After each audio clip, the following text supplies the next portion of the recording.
When he saw Jesus from a distance, he ran and fell on his knees in front of him. He shouted at the top of his voice, "What do you want with me, Jesus, Son of the Most High God? In God's name, don't torture me." For Jesus had said to him, "Come out of this man, you impure spirit."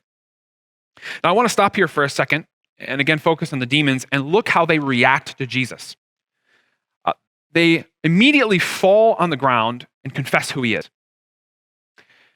And the reason I want you to notice that is I think sometimes we get this idea that the demons are like worse than us.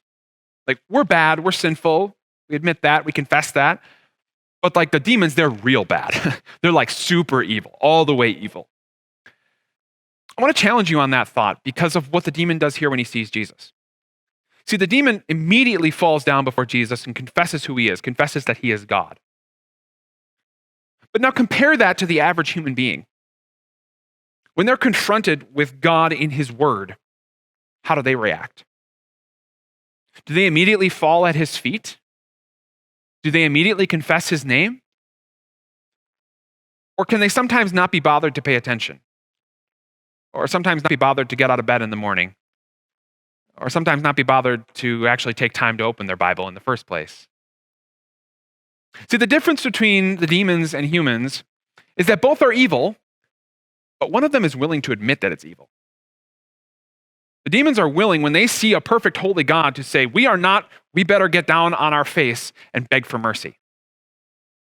The other thinks it's doing okay. Thinks it doesn't really need God all the time. Thinks God is nice, maybe a means to an end, but not the almighty, perfect God in whose presence I cannot stand. I think that ought to challenge us, especially those of us who called ourselves Christians. Is this our attitude toward God? Is our attitude one of repentance? Is our attitude one of humility before him? Or is our attitude one of cavalierly asking him to help us accomplish our goals in life, to be our buddy on our side while we do what we want to do? The demons know what's right, even though they're very evil. Maybe we could learn something.